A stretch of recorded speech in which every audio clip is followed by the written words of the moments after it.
Countdown to idiocy?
Hello, everyone, and welcome to Conversations with Curtis. How's it going? Happy Wednesday. Good to see you all. I hope my I'm synced up today.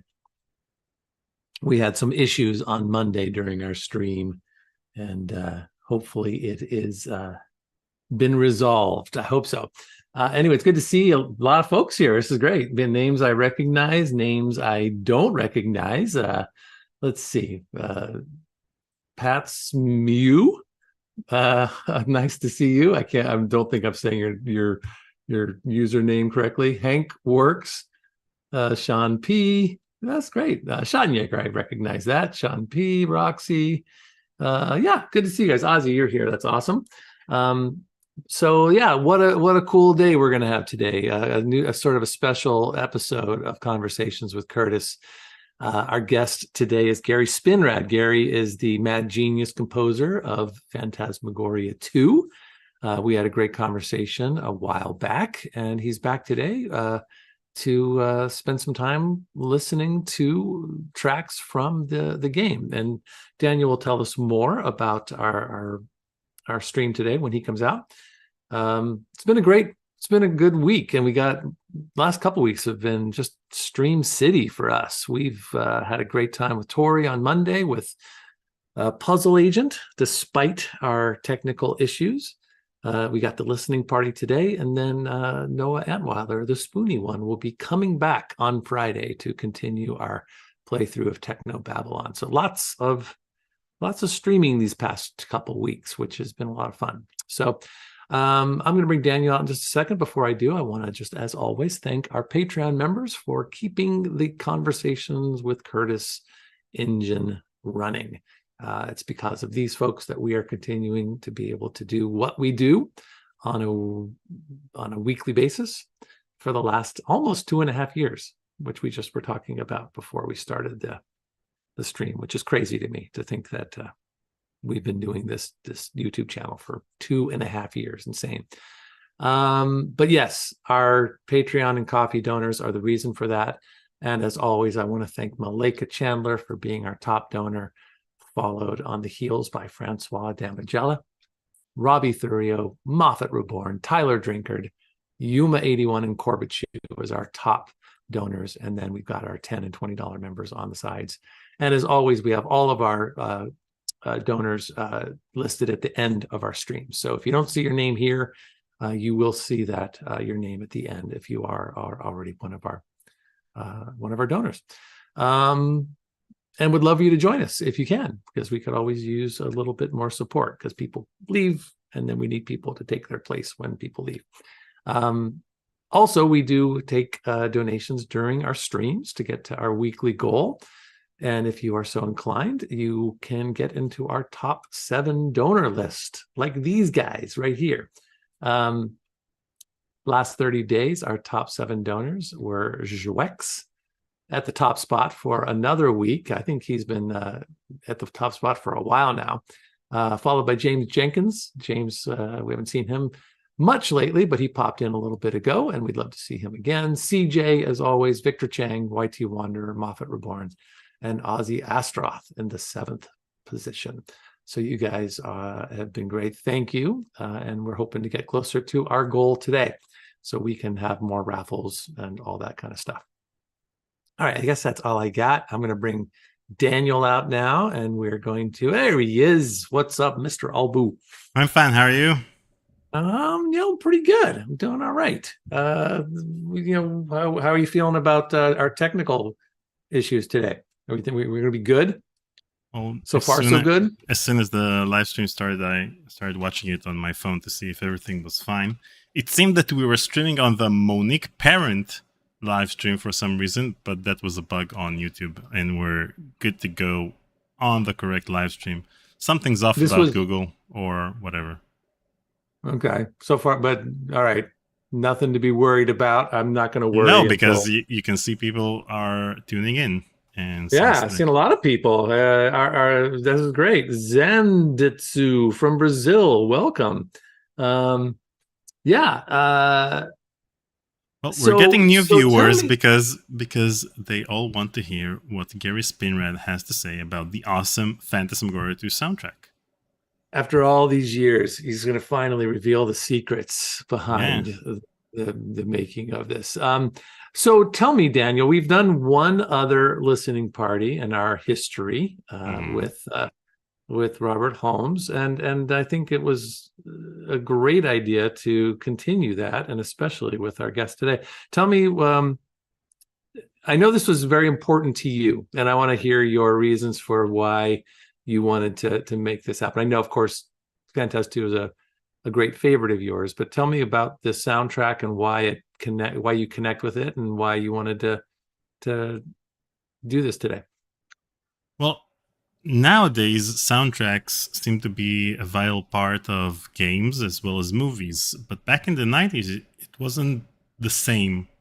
Soundtrack were something nice in the background, and usually they do it with through the sound card. It wasn't recorded music or recorded orchestra or whatever. And so I think around 1996 games started to have actual recorded soundtracks, and Phantasmagoria 2 was one of the first recorded soundtracks that I listened to, and it was pretty awesome and iconic to this day. Yeah, and I'll say I've had more people tell me, and I think you being one of them, how many folks have had this on in the background, especially that original, the sort of home track, just as something to have it's something that was very soothing for folks to have as they're working in the background. And anyways, I'm excited to get into this today. So why don't you introduce our guest, Daniel, since this was okay, so our guest today is Phantasmagoria 2 composer Gary Spinrad, who created the best soundtrack ever created for a game and otherwise. Hear, hear. And so let us welcome the one and only Gary Spinrad. There he is. What's up, Mr. Gary Spinrad? How you doing, bud? Hearing out all the shit you're saying makes my Pinocchiometer go off.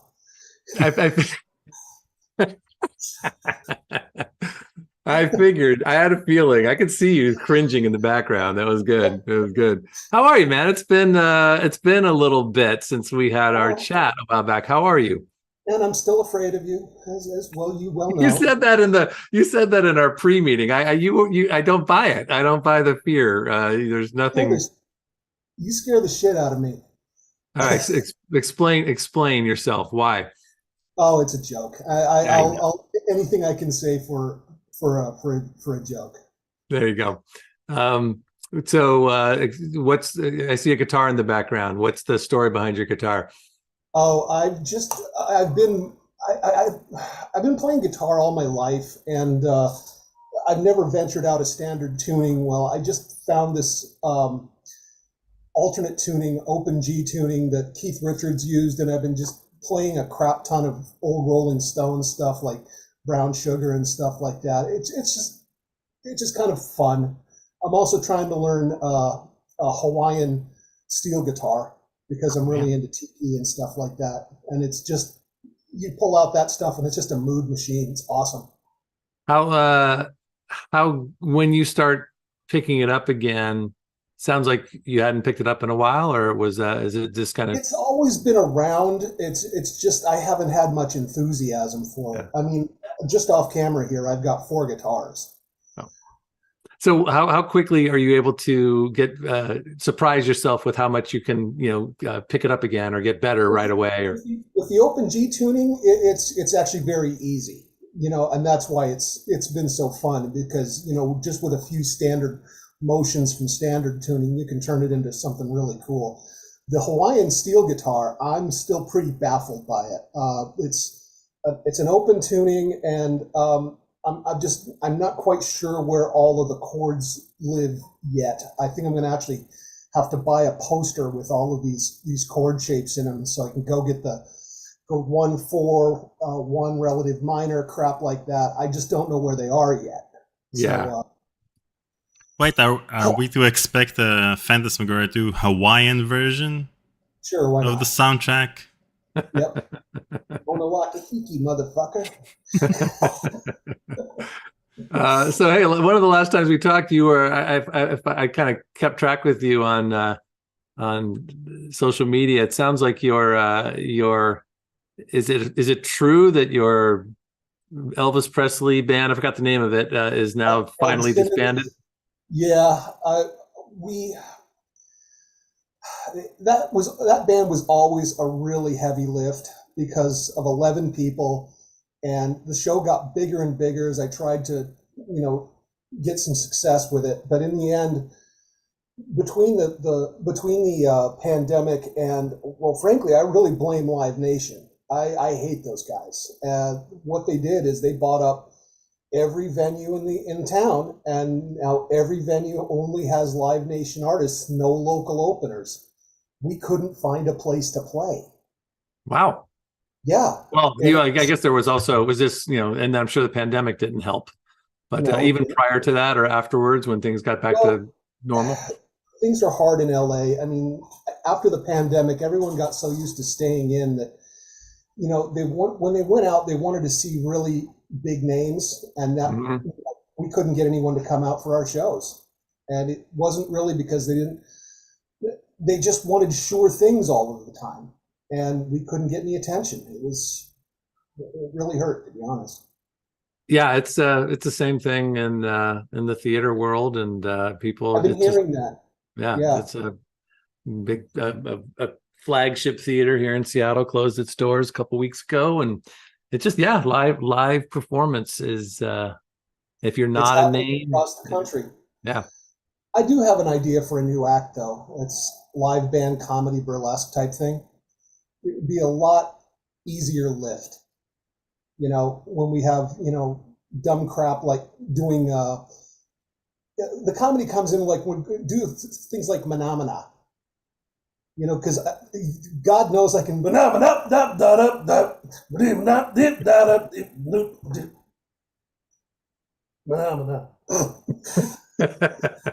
I love Just that. stupid crap like that. I have this idea of doing a thing, doing Rock Lobster. having the burlesque ladies. Well, the idea is to go to one of those Spirit Halloween stores on December 2nd or on November 2nd, where everything is dirt cheap and lying around, and buying a crap ton of fish themed costumes. And then now with the narwhal, with the dogfish, and I can see these ladies tearing through these costumes, trying to put them on and take them off, and by the end of the thing was when we finally get it, they're looking shell shocked, and they have 3 different costumes on at a given time. Just wacky. I love it. I love it. And yeah, you take and like you said, get rid of the stuff that was so painful and difficult to pull off with your giant, yeah, that's exactly it. Keep the stuff that worked, and then add things that make it simpler. Yeah. Keep the wacky, self-deprecating humor, but I don't have to lug the big Elvis sign, and I don't have to spend an hour in makeup and costume before every show. Yeah. There you go. But during the pandemic, did you consider doing live Zoom shows or any type of online? I tried, but I was badly underemployed at the time, so I was doing anything I could to try and just survive. So it was problematic. I would have liked that, but it's just kind of not in my skill set. I've always been a musician and a live musician at that. Producing a show is just it would have been nice if I would have had somebody with that skill set around me, but I didn't. So anyway, that's want to introduce your little pal. It sounds like a new addition to your family here. Yeah, she's over there at the moment. As soon as she comes back within arm's reach, I'll get her. Okay, sounds good. All right. Well, we should dive into this, but before we do, how do you feel about what's it like for you to go back to these, to the past and Yeah. Yeah, I mean, I'm just looking at this with the lens of next year. I'll have this will be 30 years ago, and I've gotten 30 years better since then. And I listened to some of this stuff, and man, your heart was in it, and you jumped in with both feet. But man, you got some growing up to do, mofo. Oh, interesting. I'm very curious to hear the moments that you hear in that. Yeah, it's cringe it out. Yeah. It's like, we're not that old yet. It's not going to be 30 years next year. It's going to be 30 years in 3 years. Oh, that's right. That's what actually came out when I started. Never mind. Yeah. So you're way younger than you think you are. You're still that. All right. What do we got, Daniel? What are we going to do? What you got? Okay, so we're going to listen to the soundtrack. We have the soundtrack on our YouTube channel, the entire thing divided into chapters. And we're going to listen. Thanks to Gary's permission for us to do that. Yeah. Of course. And so listen to the first track, which we'll keep track of the chat and their questions, and we'll Yep. Is there anybody out there? Oh yeah. Yeah. More than usual. So Why?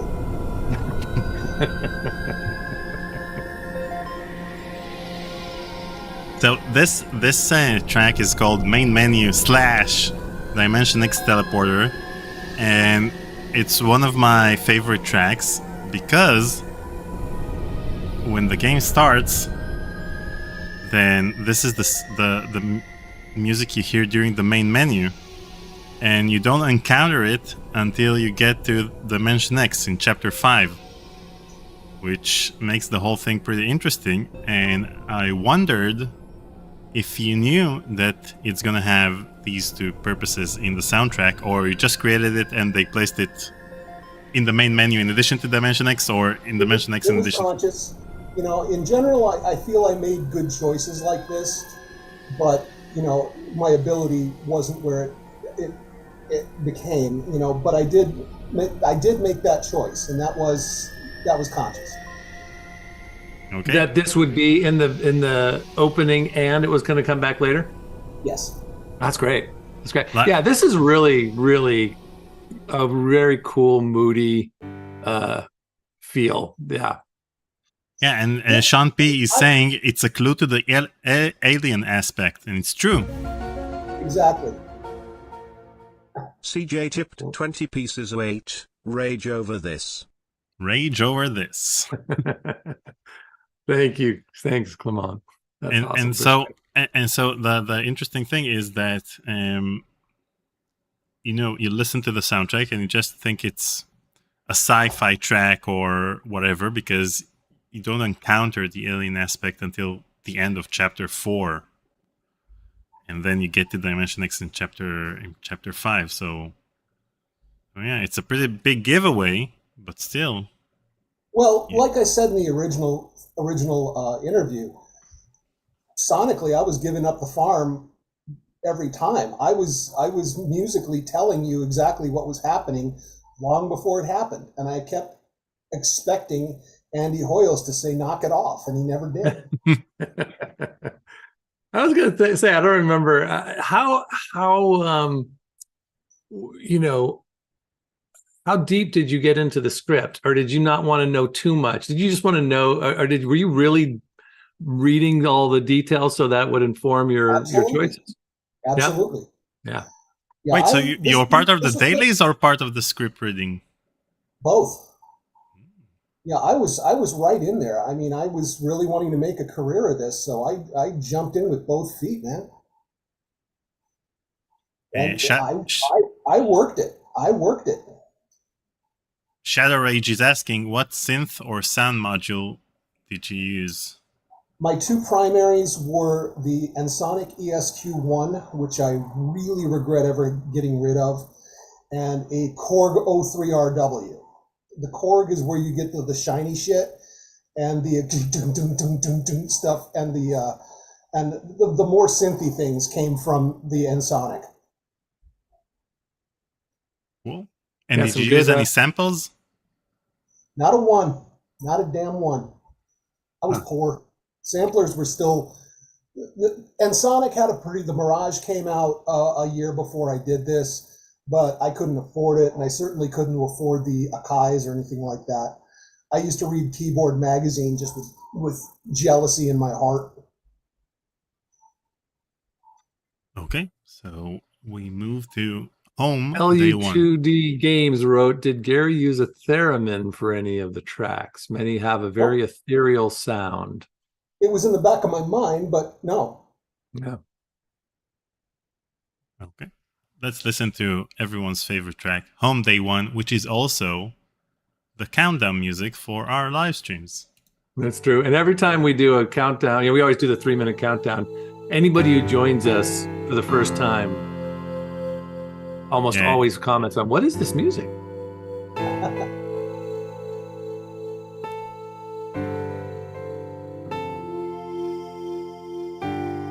So how did you come up with this melody? Pull it out of my wazoo, man. Where does any of these things come from? I mean, was this the first draft, or did you just nail it well, immediately? Here's the way I generally work.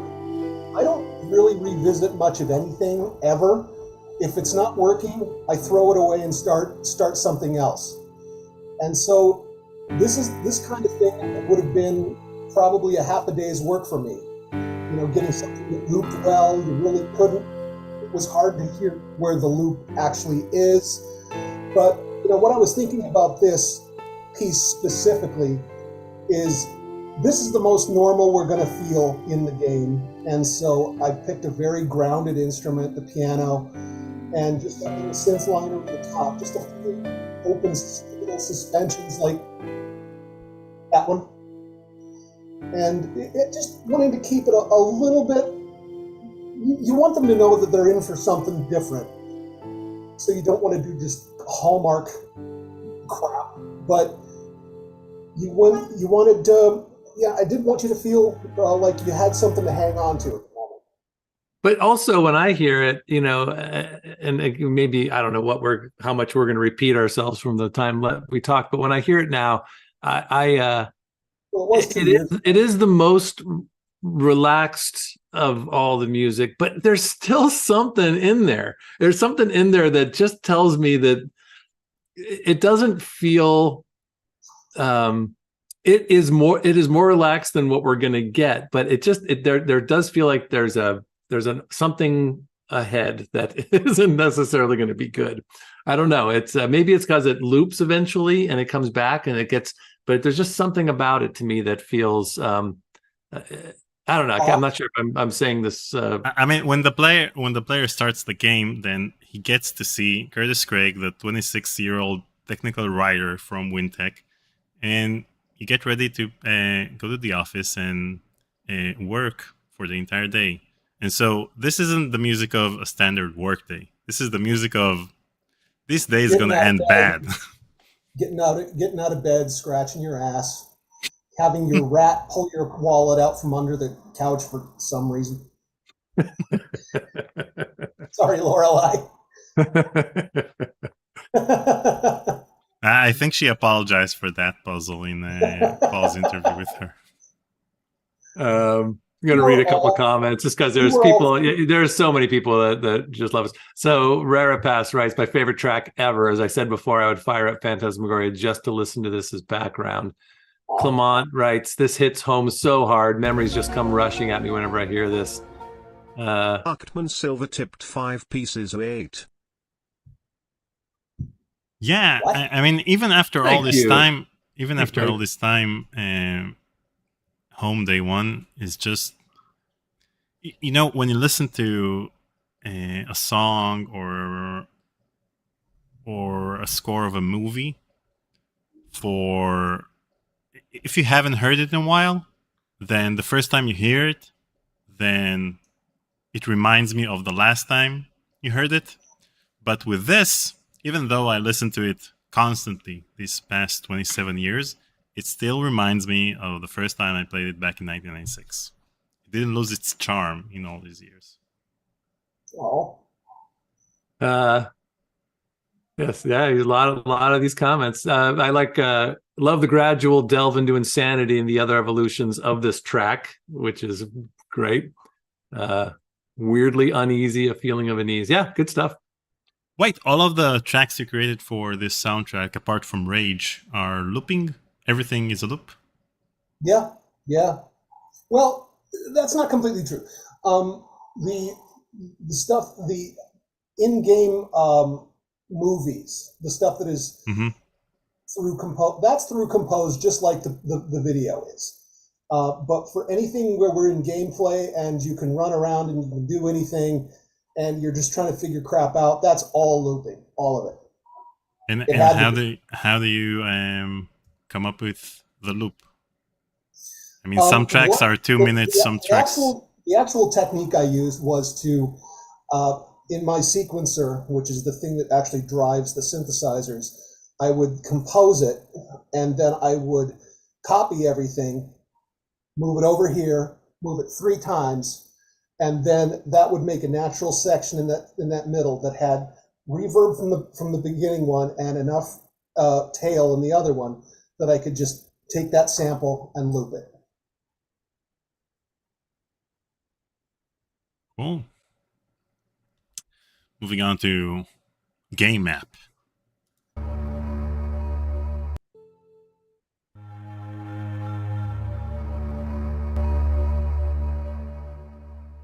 I mean, nothing says let's take a trip around Seattle like this music.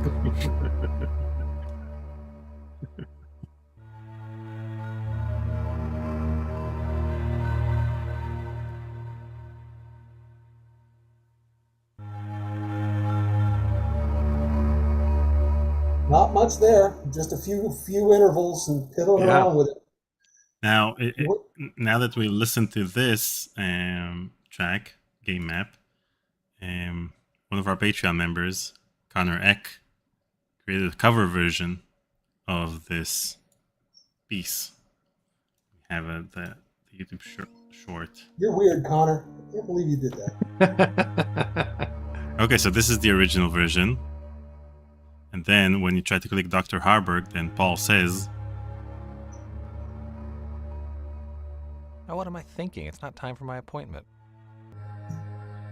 And this is Connor's version. You got it.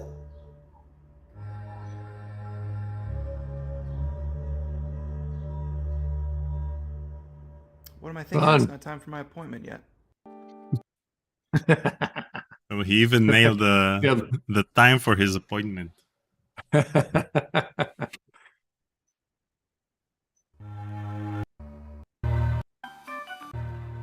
I guess this one's not yours. It's from Shivers. Yep. So they used it for the Easter That was eggs. Guy Whitmore. Yeah. Shadow Rage wants to know what your sequencer was. He's wondering if it's Atari ST. Nope. Digital Performer. Mark of the Unicorn. Digital Performer. Now, Been using that since 1987. by the way, the names of the tracks are names that Rudy from Sierra Chest created and wrote himself.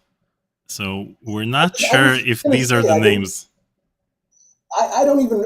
All I would give it, since no one was ever gonna read them anyway, was just a name that I could just fucking well remember. That was it. You know, it's just something descriptive. I'd still do the same exact thing with my naming conventions and sound. So, and the names of the files were, Home 1, Home 2, Home 3, according to the day. Same with WinTech, same with Borderline. Something like that, yeah. Very utilitarian. Now we're going to play Working at WinTech.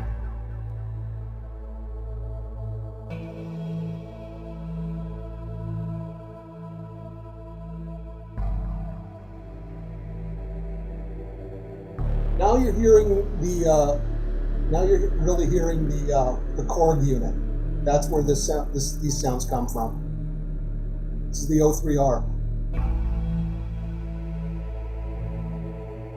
So, how do you work on music that, before we brought you on, I mentioned that soundtracks before 1996 were in the background. There were MIDI files, and they were playing in the background. And so 1996 is around the time when they started having recorded music in games. Yep. The same year, Wipeout came out with a full licensed soundtrack with Prodigy and Fluke and a lot of electronic music. And so it was a pretty groundbreaking thing at the time. And it was mostly a technical limitation. The reason they used MIDI files is they kind of had to. You didn't have the memory to put this kind of stuff in there. Yeah, but the thing is that even if we take a year back to Phantasmagoria 1, even though it was an FMV game, it still had a MIDI soundtrack. I mean, there was the theme music with the choir, but other than that, it was MIDI music. Yep. And so this is the first FMV game. I'm not sure if they used in Gabriel Knight too, but this is one of the first FMV games from Sierra that had recorded music. Were you aware that it's going to be recorded, or were they not sure at that time? That's what they hired me to do. That's what they hired me to do, is record a score, so I did it. And if they would have asked you to record a MIDI score, would you have done it? Yeah.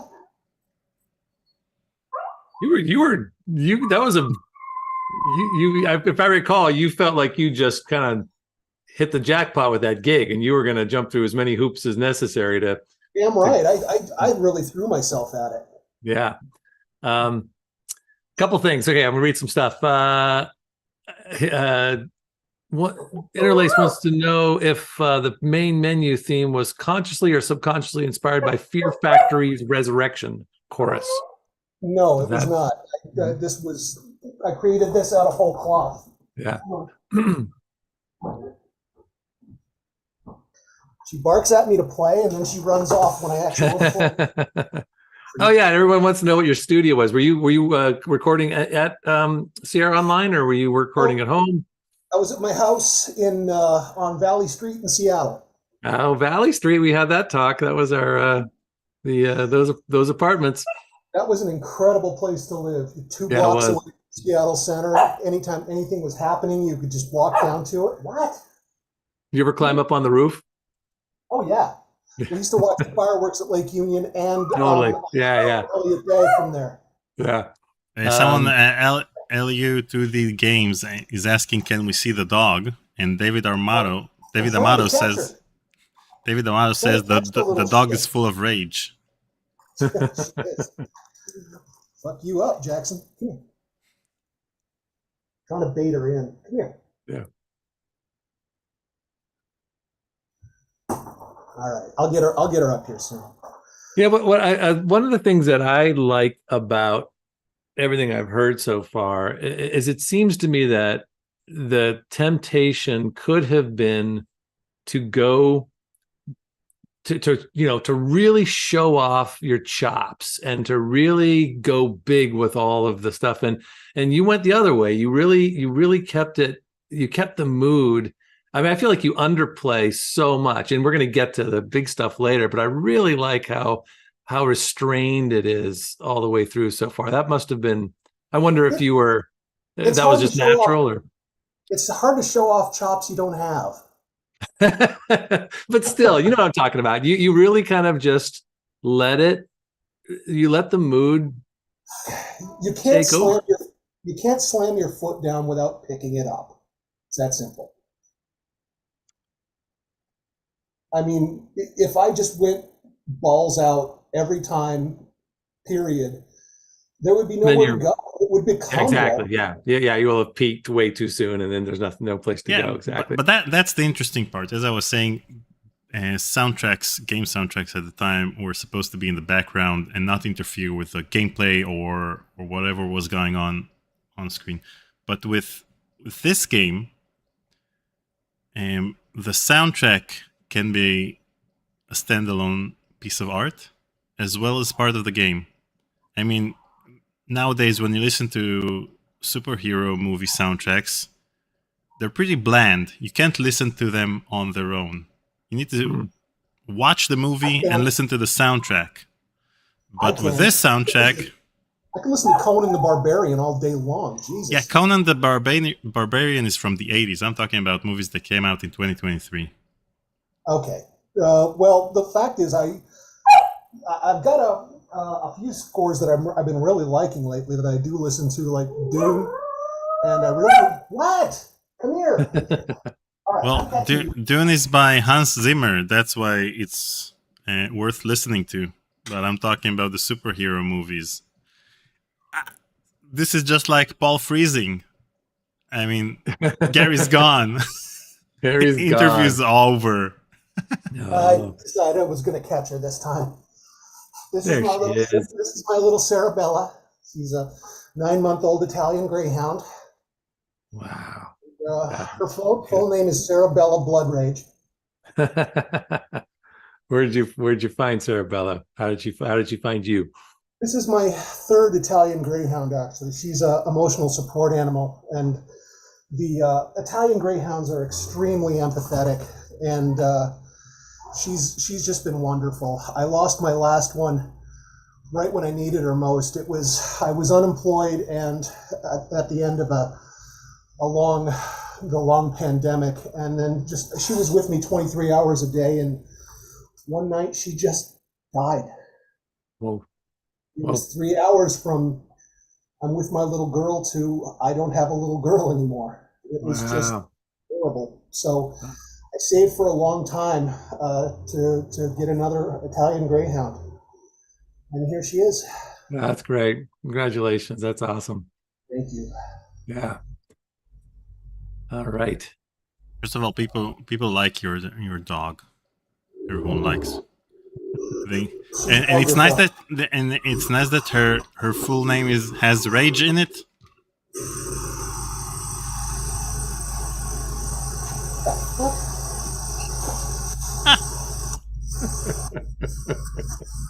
Welcome to Los Angeles. Yeah.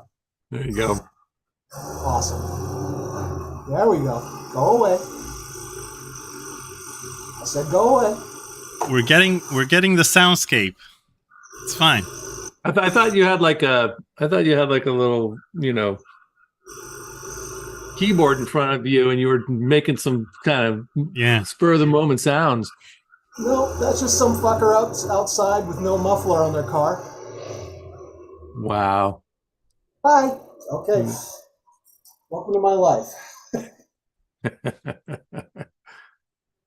Okay, now we're gonna listen to Wintech Hallucinations.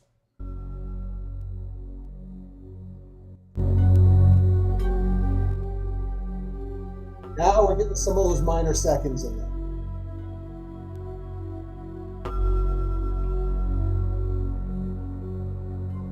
In every track is ominous, but can't be interpreted as just cool 90s music. So that's why you feel that something's afoot, but you're not sure if you're just imagining things, just like Curtis. And that's all I was trying to do is just kind of say something's up. All I was trying to do.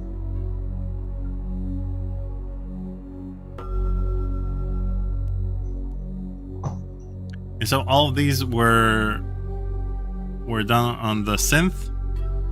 All of these were instruments, including the choir parts. Yep.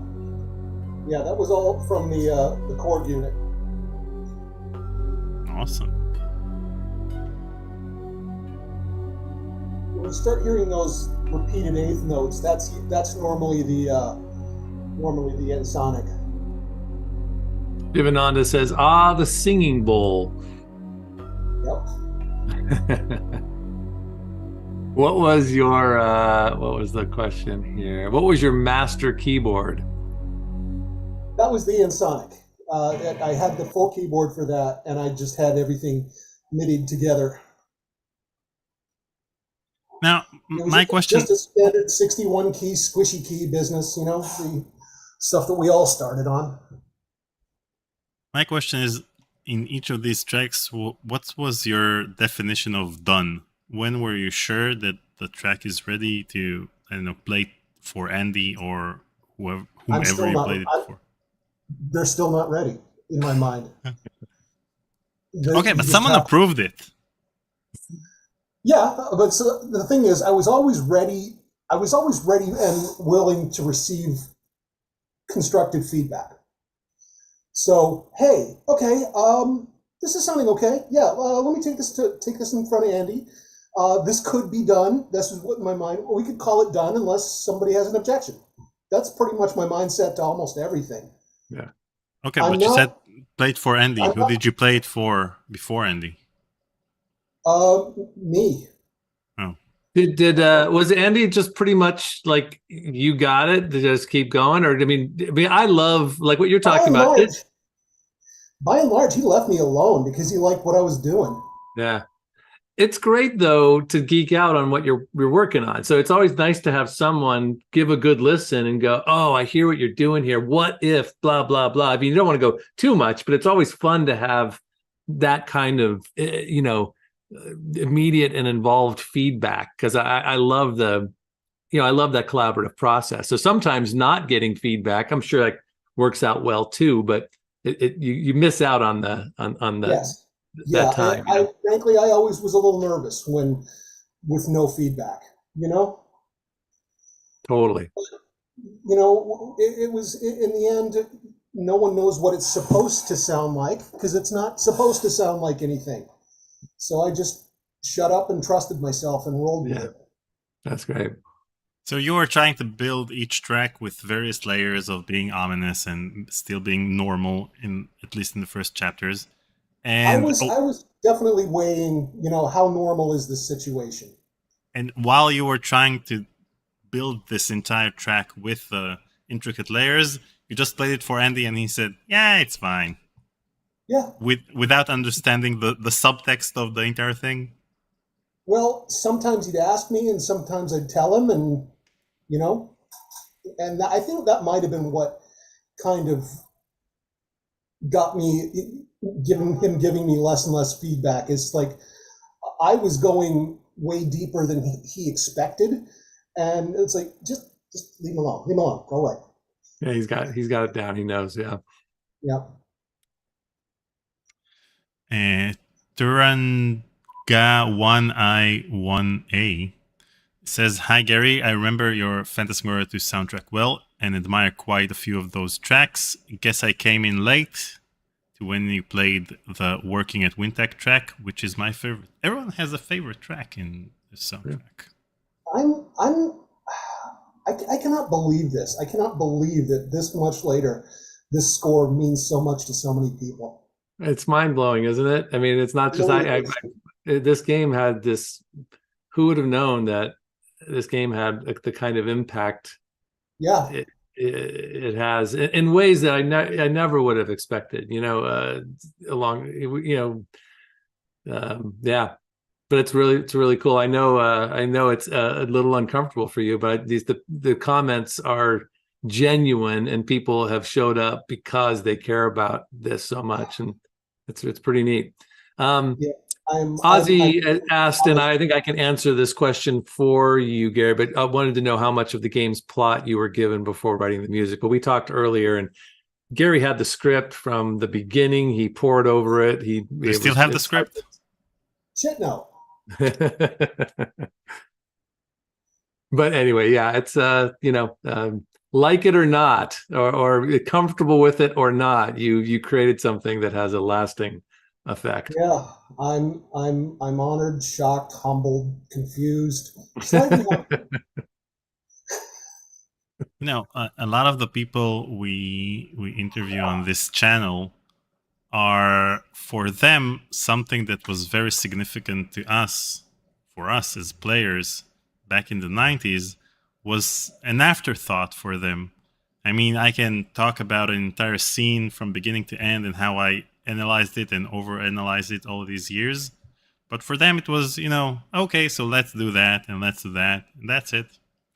And so it always amazes me that for the people who worked on these games, even though they put their heart into it, they didn't think that these games would become classics, or if people will appreciate the games years on. I hate to tell you guys, but when you're making a piece like this that becomes a classic, you're never thinking it's going to become a classic.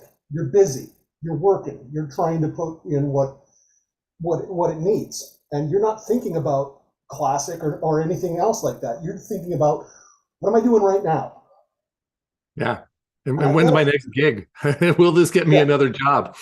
Yeah, it really is the case. And I've worked on a few games that have become classics, like Call of Duty World at War. I really threw myself at that, and I didn't know, all I knew was like, work, get to it. That's great. Now, for the people who didn't see the previous live stream, the previous interview, can you tell us a bit about the fire that annihilated the master tapes? It was a localized thing. It took a drive with it, and the drive is where I had everything.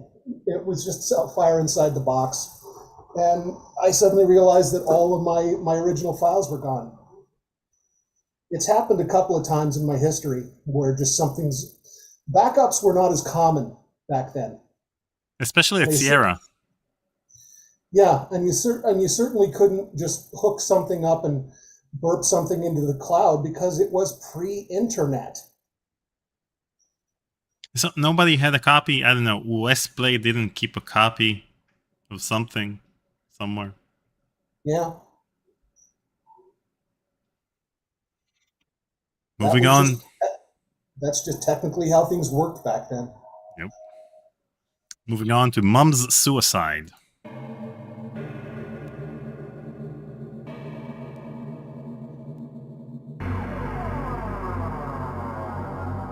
That's the first time we hear that. That comes back again and again. Yeah. Yeah.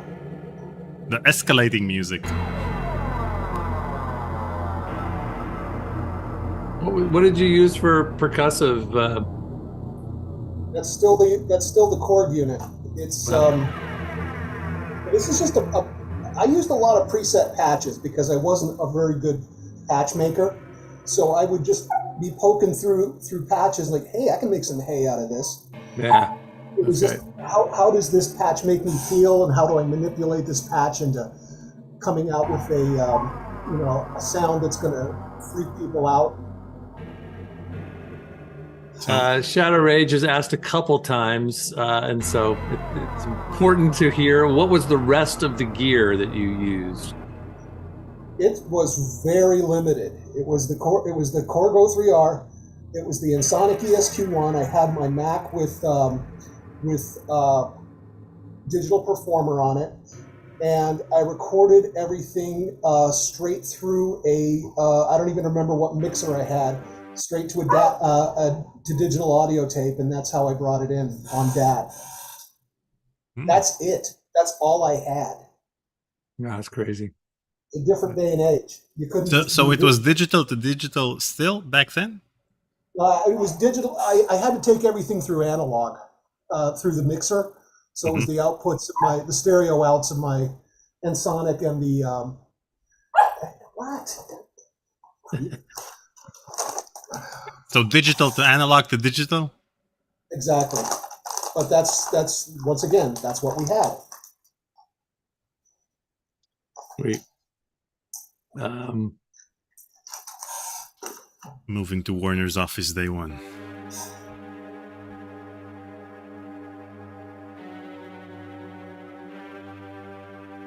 I mean, if we didn't know Warner was the evil boss before, we sure know it now.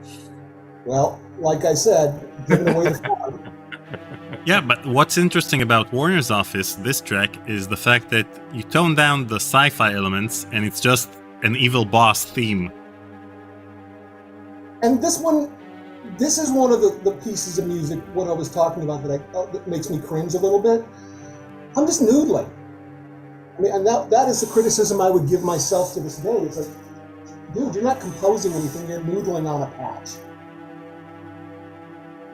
And it still came out awesome. So don't be so hard on yourself. There we go. There's that guitar, the piano again. Home day 2. Little slower, little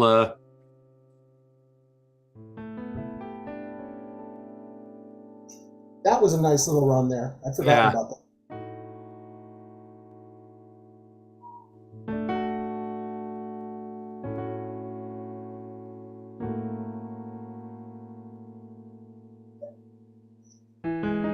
I mean, which parts, when you worked on the home tracks, which part did you leave? Always the first third? Or did you try to keep the elements from the previous one and build upon that, or? Yeah, it was always supposed to be a progression. You know, I was doing progressions instrumentally. I was doing progressions musically. It was always built on the previous, and I did that throughout the entire game with everything.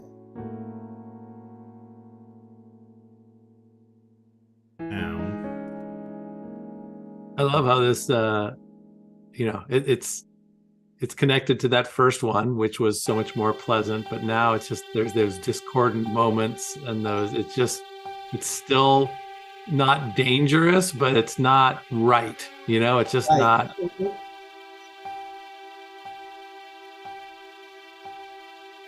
Now, Bob's Murder fits perfectly with the editing of the scene with the flashbacks.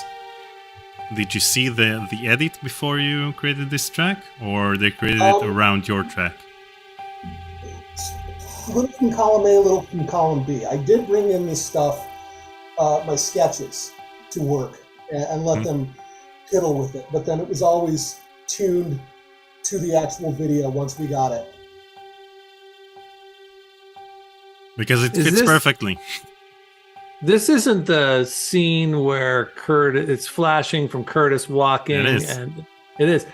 Well, what I remember Andy saying, and I don't know if you recall this as well, Gary, but he said they were having a hell of a time editing that murder.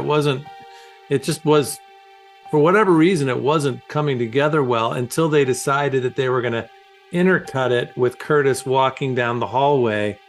and either remembering or, there's a potential, there's some, it's a little wonderfully obscure, but either he's remembering it or it's just but it's cutting back to everything that happened with Bob while he's walking through the crime scene. And that was a sort of a great lucky mistake that they stumbled upon, because they weren't able to edit it as a from beginning to end murder scene. So were you part of these discussions? Because like Paul said in his interview with Andy said that I think that Bob's murder was pretty brutal and they wanted to cut it down, but when they cut it down, it seemed less coherent. And so when they accidentally thought about the flashbacks, then everything came together. But I wasn't in those conversations. I was around. God knows, I something I said might have had something to do with something. Right. No, but my follow-up question is: did you create any tracks that were not used and were eventually either trimmed, changed, or left on the cutting room floor? No, I mean, if it wasn't for something, I just throw it out. Okay, let's nose around the office.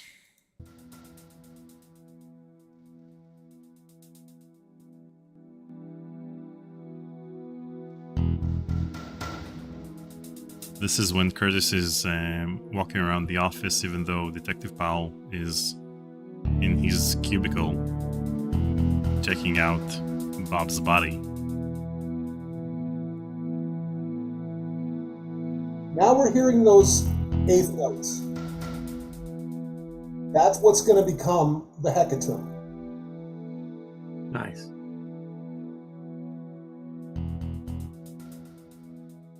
Wait, so how early into production did you know about the hecatomb? Day one. Home day one. Yeah.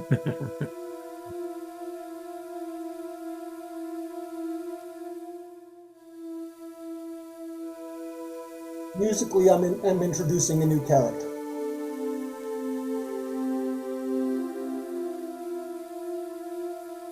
This is Warner's office, yeah?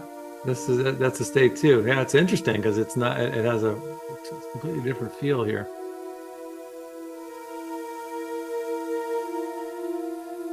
This doesn't feel like you're noodling. The first one, I can hear what you're saying. I mean, I wouldn't have thought that until you said it with the first one, but this one feels a little more nuanced. Some of them were better than others, So Michael in the chat wants to know if you would ever Astronaut create down tipped $50. Hey folks, been away for a while cause of work/life stuff, but wouldn't miss a Gary live stream. Thank you, Astronaut Down. Yeah, See, Astronaut people Down. are joining us after not seeing any of our live streams for months. All because of you, Gary. You fools! And that's partly why. Would you ever consider, would you, Robert Holmes has, created, he's done albums that he has created just as, here's music that I think would fit into a video game. I have this in my head and I want to create it. And, I don't know if he makes it so people can just listen to it however they want, or if he licenses it to folks who, but would you ever consider something like that? Do you have, would you ever consider like? I don't like working alone. I like collaborating with other people and getting the ideas that swirl. So working in a vacuum is not my deal. You need it. It really needs to be attached to something, and it needs to be connected to a thing that you're working on with others. Other than, I'm not so in love with my own shit that I just. And you don't have a thing you don't have something right now that you've been like, I've been sitting on this forever. I need to get it out of my system. Okay, that makes sense. Well, we can recreate the work environment you had back in 1996. I'll be Andy. I'll tell you that it's great, and just keep on doing what you're doing. Send me back to that glorious apartment in Seattle. Curtis's Sure, it's apartment. not 1996 now, but who knows what tomorrow will bring. Yeah.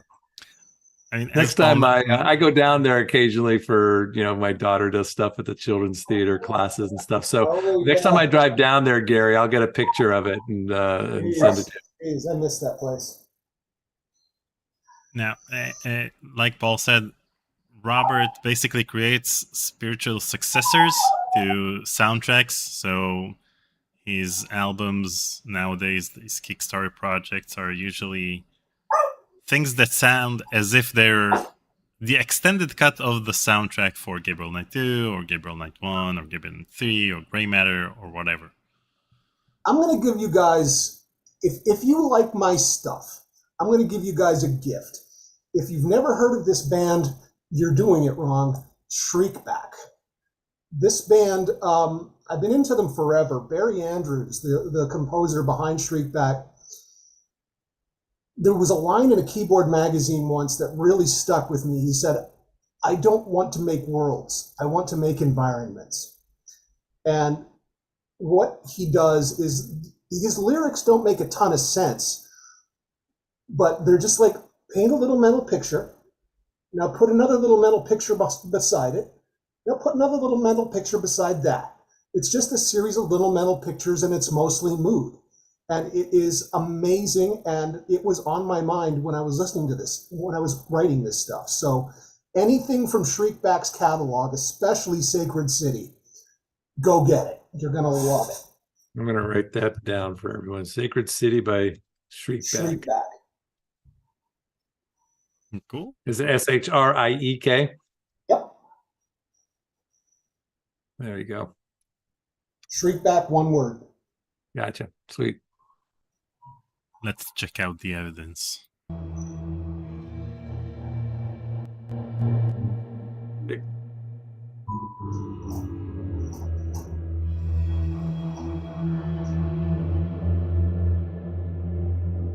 A couple questions that came in, and I'm curious about this first one. Did you hear the score to Phantas 1 before this ever came out? Because that was only less than a year prior, right? That was I think that was Mark Siebert who did that. Yeah, it was. Mm-hmm. It was Mark Seberg, and it was a MIDI soundtrack, and it doesn't sound anything like it. So, Hank Works wants to know, what lessons did you learn on this soundtrack that you carried on to other projects? This was my first commercial project, so it was the biggest thing was how to do a project, how to take something from beginning to end. So I was learning everything. yeah, but like Paul said, they took their sweet ass time on the production. So it took them 6 months, even though it was supposed to be 3 months. Did you use this time to rework some tracks, or just use this time to work more on each track individually? You don't remember. Production was pretty screwy. Mm-hmm.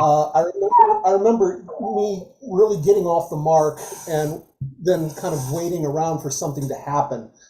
To this day, that drives me insane because, well, like when I was working at Treyarch, they finally, after a while, started giving us more than 9 months to make a Call of Duty game.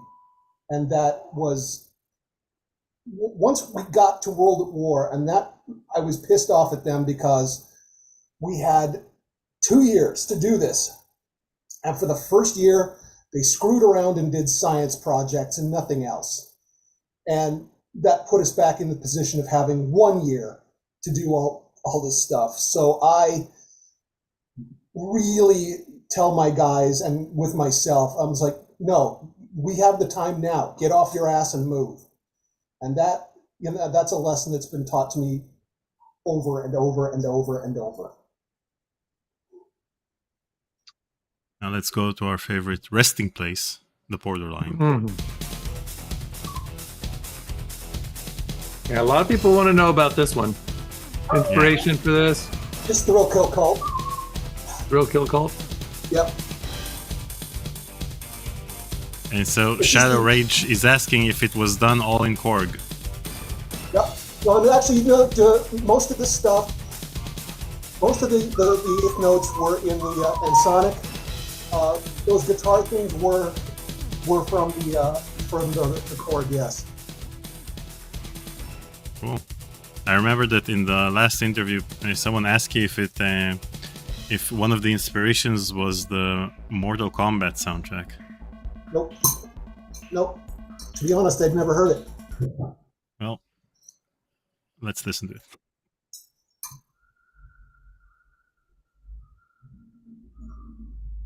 So we've got, let's see, this one, Techno Syndrome. I guess they're talking about this one. We're gonna listen to just 10 seconds so they wouldn't block us on YouTube. Oh, that is close. It's the same concept, but I think we kind of took it from the same place, and that was kind of My Life with the Thrill Kill Cult.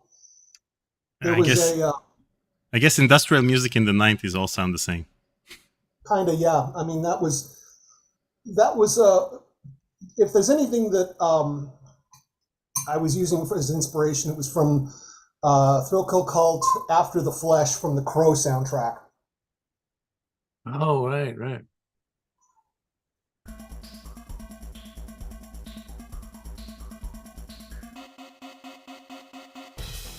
Mortal Kombat!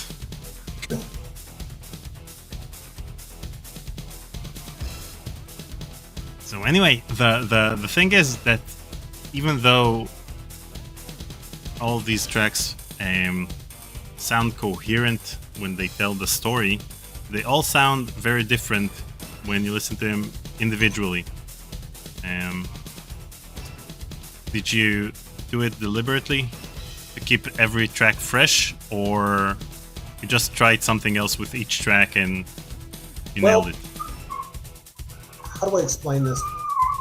I wanted to keep everything within sight of one another, shall we say? But I was trying to give. I was trying to keep it fresh, but I was letting the music be like the characters. You know, it's like we haven't seen Curtis in a while, or something like that, or we haven't seen, basically the music was just supposed to be another character. I also think it really offsets how out of place he is in that environment. It's the way he looks compared to what that that S&M club and all the people in there, and then that music. It really creates a different kind of discomfort, just in terms of being so fish out of water. Well, the funny thing is that was kind of from my own experience. I'd been to clubs like that, but it's like, okay, I'm here, and I'm not really in my place. Okay. I love it. But the beauty of the soundtrack is that it uses the acoustics of the Borderline. It's part of the track. I mean, when you listen to it... I don't remember doing that. Maybe I did.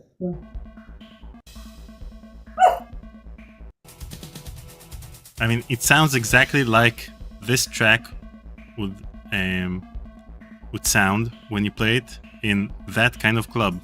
The acoustics of the small space, and so was it a coincidence? And then we're back. Yeah. So we're back home, day 3.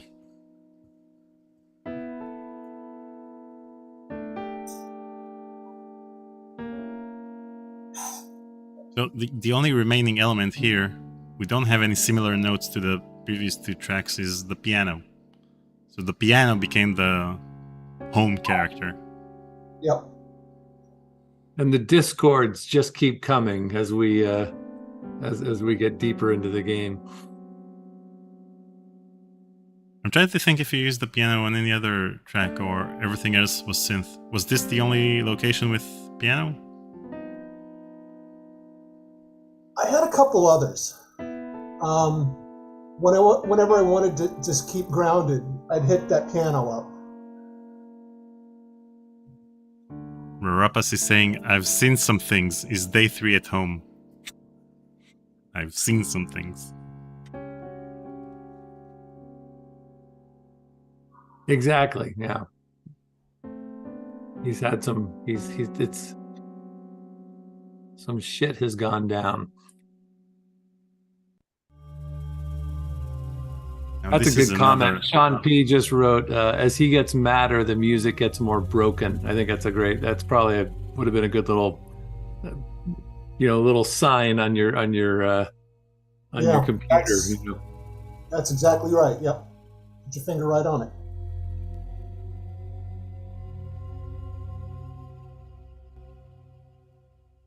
So in order to keep the sci-fi elements in the track, it doesn't seem that you're using the same instrument every time.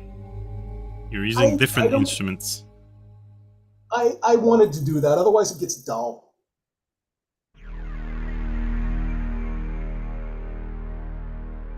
But that patch you just heard, that's got thematic elements to it, but I tried to frame it differently every time. I mean, people keep talking about the soundtrack for Inception by Hans Zimmer as the first escalating music there is, but that was 2010. You had escalating music back in 1996. David Amado tipped $10. Gary, you're awesome. Thanks for your work in P2. Thanks, Gary. Turunga 1I1A tipped 10 pieces of 8. Avast, ye peckerheads. I've always thought there are two words that should be pirate words. That is peckerhead and pornography. I mean, when you hear them in context, pornography. Avast, ye peckerheads, surrender the pornography. You got to put that into your new act. I like it. Yeah, that's pretty much talk like a pirate day for me.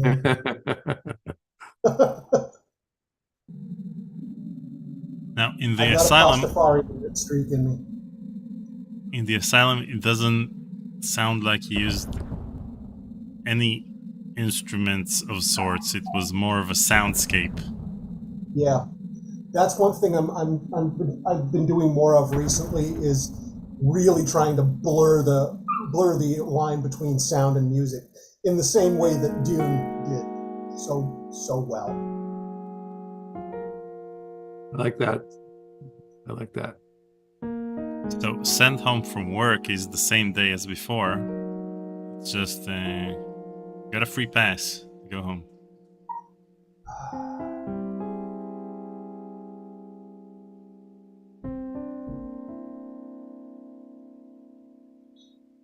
When was the last time you heard the soundtrack in full? Probably 1996. Wow.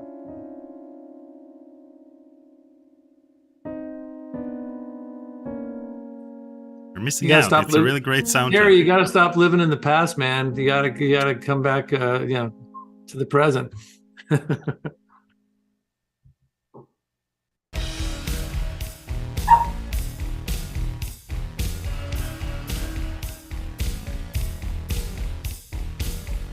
At this point, Curtis is feeling a little more at home. It seems like he's feeling a little more at home at the borderline. He knows where the bathroom is. He knows where the secret rooms are. Got himself a belly button piercing. Yeah, that's right. Day 3.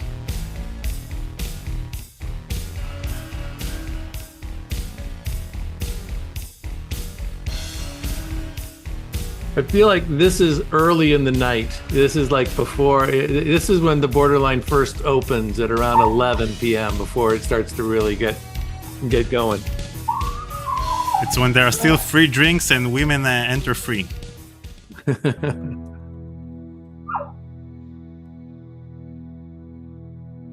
So Home Intruder is when Therese breaks into Curtis's house. Yeah, right.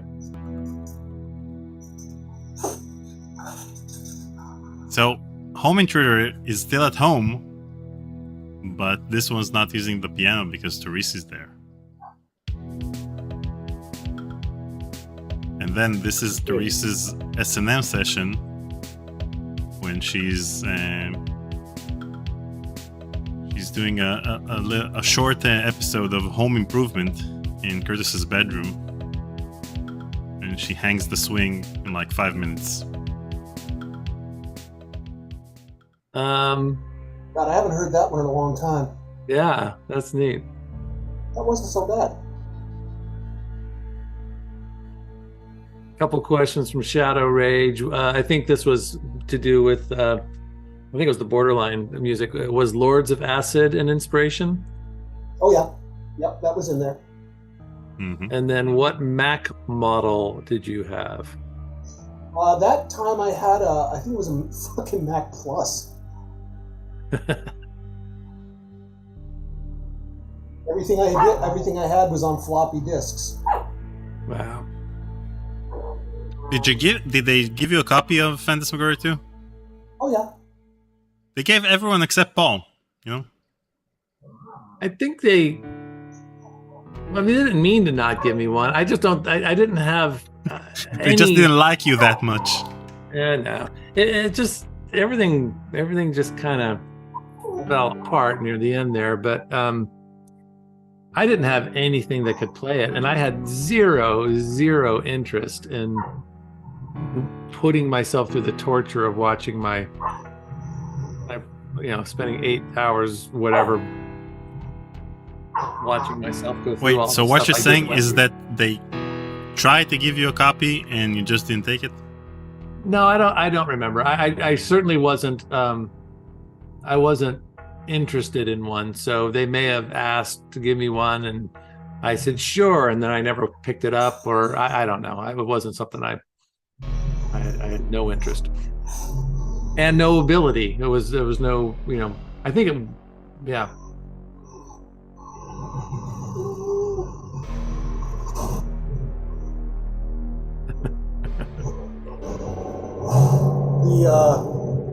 The doggy didn't get her trip to the dog park at noon today. All right, well, we'll So she's letting me have it. okay.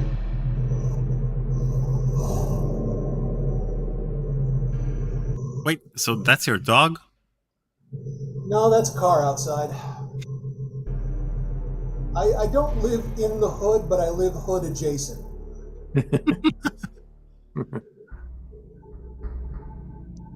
West Coast.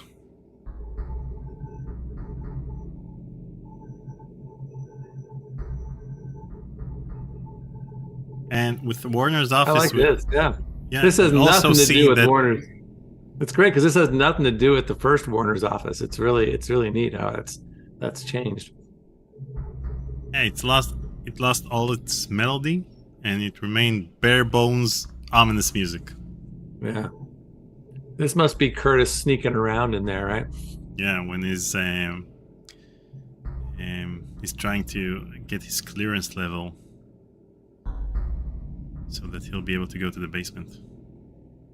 This is also the basement corridor music.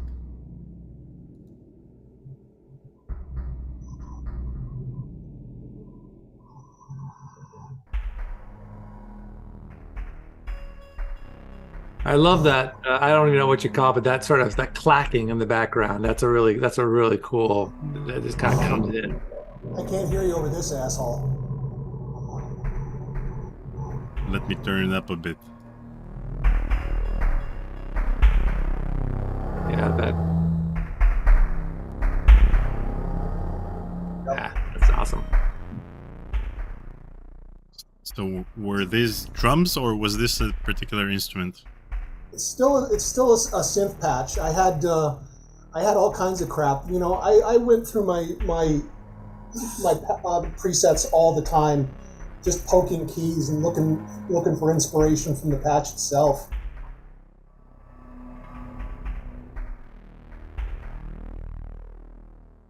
Yeah, nice comment. Nagay 1989 writes, I like that the further you get into the story, the music sounds like you've gotten deeper into what Warner is up to. We're peeling back the onion a little bit.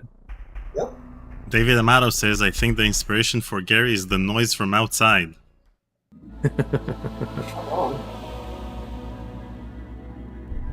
Then we have our first. It almost sounds like a choir. I've never really thought of this before, but that sounds like Phantasmagoria 1. Yeah, it sounds like it's like a choir almost, right? That's one of the things that I've always had, because I did come up in choirs. Singing is my thing. It always has been. I've even got a degree in it. So, the sound, it's always been a hallmark of my composition, no matter what I'm doing, is choirs used as an instrument. Yeah. But that's interesting because that seems to be the only connection with the Phantasmagoria 1 soundtracks, because in the MIDI soundtrack they also had a few choir elements that they played along these tracks. I will admit, I did not listen to Phantas 1 at all. At all.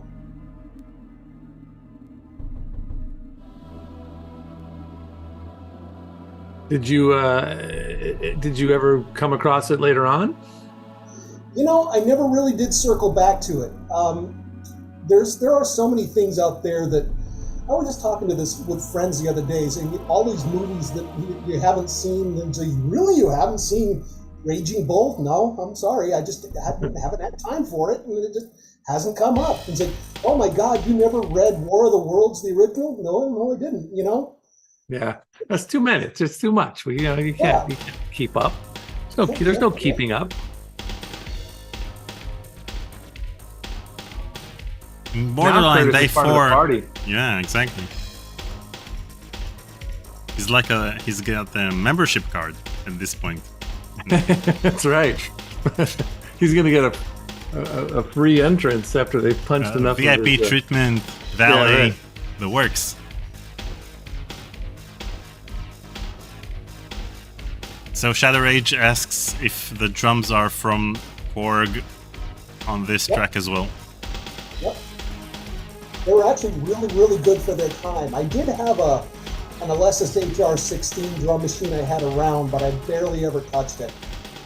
Mm-hmm.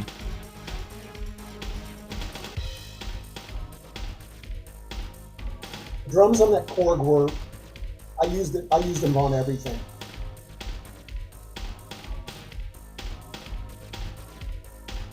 And did you use the same BPM for all of the Borderline? Oh, no. I was actually, I consciously varied it to vary the intensity level. But being industrial music in the 90s, it was all around 120 in general.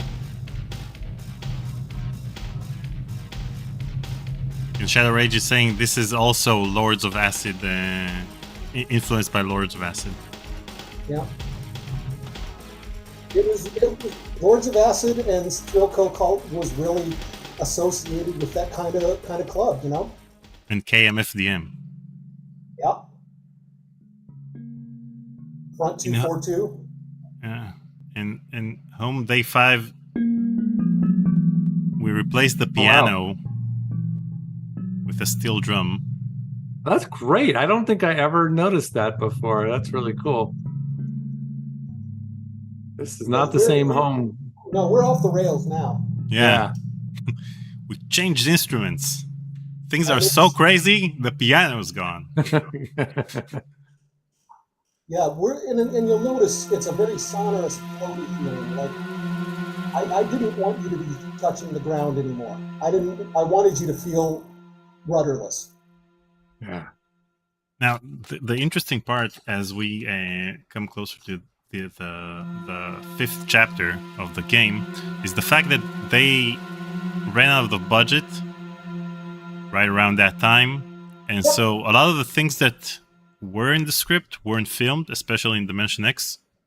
So what happened during the production of Day 5? Were you aware of the script changes? Were you? I was annoyed by the script changes. That's Hey, before I Gary. knew. That's before I knew enough about the process that's before I learned that in the end a script or a dev spec isn't worth the paper it's printed on. You know, if I get a game script now, I'm just like, yeah, whatever. Talk to me in 3 months. The one that they're going to use is the one that's 10 minutes before we're scheduled to record, and they're always going to screw with it right up to that point. Wait, so when you were made Hold aware? on a second. Go ahead. No, go ahead. I'm going to change the subject, so go back to. So go ahead. So when you were made aware of the script changes, you had to stop the production of that particular song, or how did that affect? How did the script changes affect your process? It was more or less, well, I'm not getting this done today. Hold on to it and see if it still fits later on when they're done with it. That's exactly right. It's like, Yeah. well, I'm done. Today's in the toilet. I'm gonna go down to McMinimans. Fuck it. So hey, did you ever have any interaction? Did we talk about this with the producer? Did you remember the guy Matthew Thornton? Does that name? Tell me, did we talk about this? I don't know if we did. I don't think so. Tell me your Weasel. He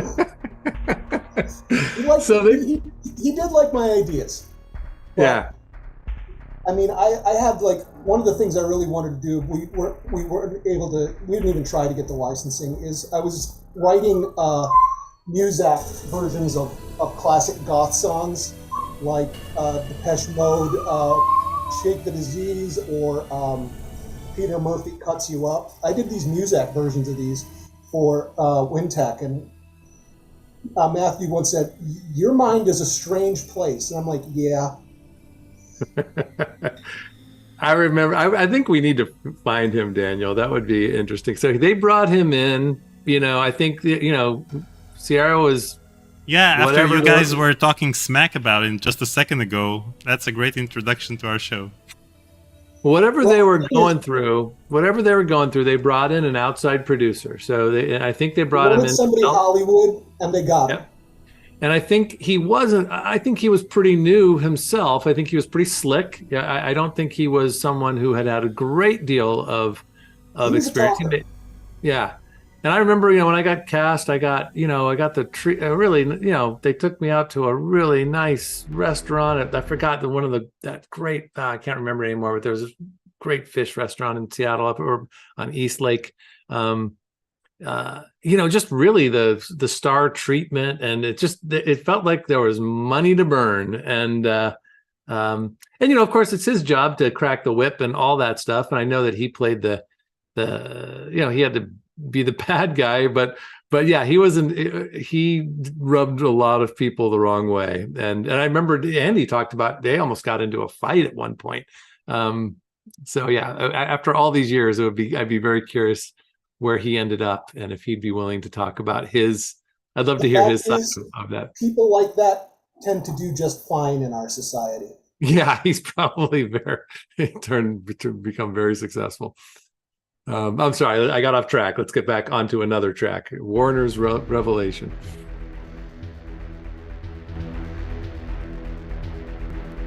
And people really did comment about the choir moment, the fact that you didn't know at all about Phantasm 1. It's kind of remarkable that there is that little that connection without it being purposeful.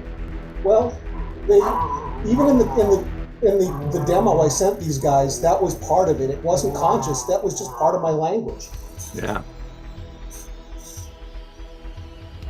Yeah, but the thing is that when they used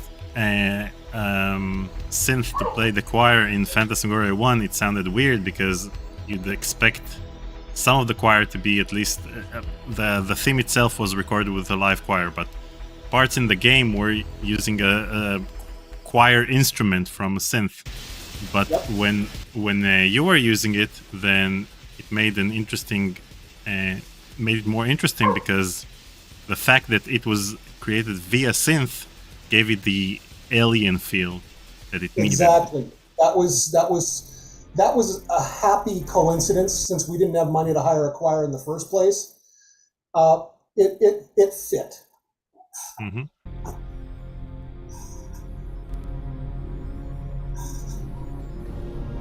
I mean, in the end, doing everything in synthesis in some way or shape or form fit the plot in that everything in Curtis's life has been manufactured, even the things that seem normal. Now we're hearing some of that music from the menu again, right? This is Dimension X. No, the menu music is only. This wasn't in the menu. It's the first thing, but we hear elements that would lead up to the menu music. Because this is the first room in Dimension X, and then we go to the portal immediately afterwards. So wait, how soon into production did you create the main menu music? Was it the first thing, or you created it as part of Dimension X and then they used it in the main menu? I don't even remember anymore. Okay.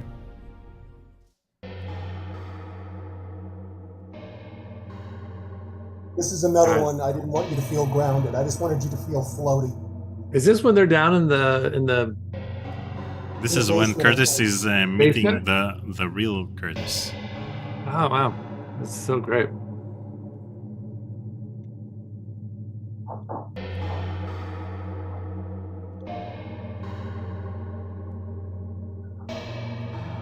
Wait, so did you meet Paul on the set, Gary? Yep. Did you see him running around the set? Yeah, I mean it was a whirlwind of like there's so many people, but yeah, I remember. I mean we talked about this. I think the first time I remember meeting you is when Wes put that the trailer together and we all sat down and I got to meet you because I remember that just was one of those moments, and really that soundtrack for that trailer kind of just lifted everybody up and went like, okay, all right, this is actually going to be this. You should have come up to Paul. Cool. Gary, you should have come up to Paul with a Walkman and have him listen to the entire soundtrack. And punched him in the back of the head for no reason.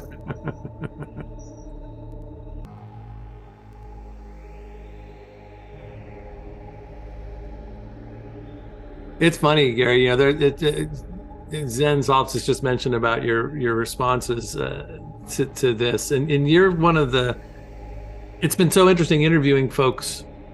You know, first of all, when I did the interviews with everybody about that remembered the game, just so many people, their long-term memory is not so good. My short-term memory is not so good, but it's always great to hear someone who has very clear, vivid memories of a time gone by, and it's fun hearing your thoughts. The music reminds me of exactly where I was. It always has. It's like a smell to me. You can always remember where you are when you smell a certain smell. Mm-hmm. I have things that I remember because of tastes. Like I remember the worst hit I ever took in hockey. I have associated a taste to it, and I remember the pain right away. Is it the taste of your own blood or something?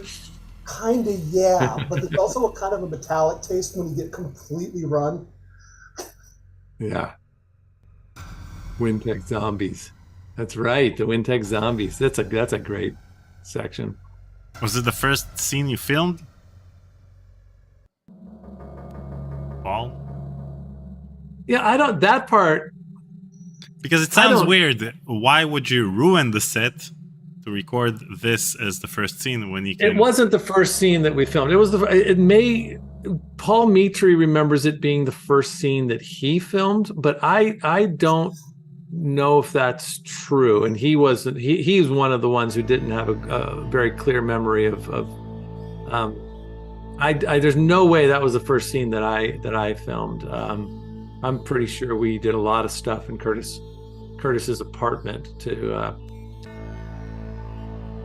and since we had that set and that that sound stage, I think he tried to shoot as much as he could in sequence, because we could. We had they were all standalone sets in that soundstage. I mean, they didn't break one set down and then build another. They were already all built by the time we got there. Yeah, that's why it sounded odd that it built the set, ruined the set for that scene, and then rebuild it. No, I think he's misremembering.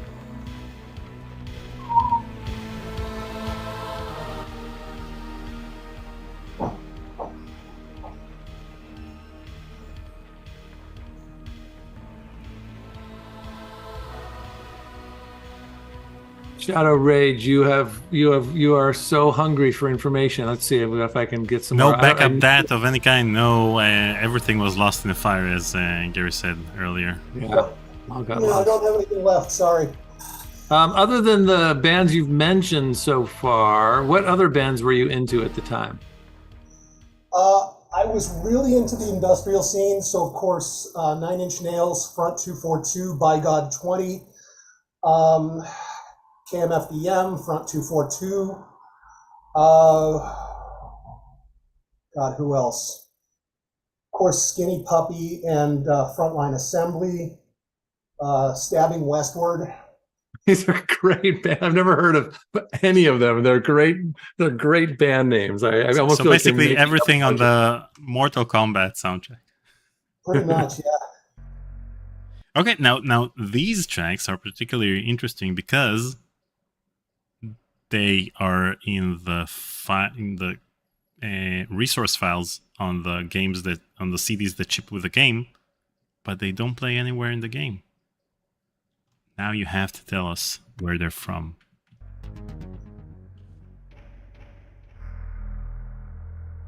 But these are not on the game. No. Maybe I did have some extra stuff. I don't remember.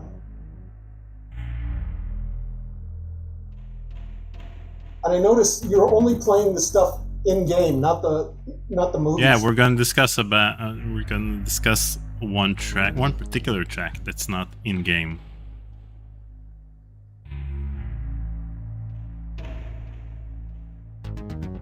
So this sounds very Wintech-y, that's why it's unknown Wintech. But we don't know where it's from.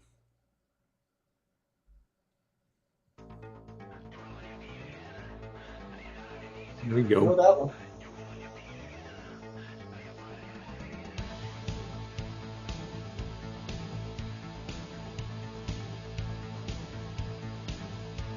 Back in the days when my alarm on my phone was musical tracks, this was my alarm for a while.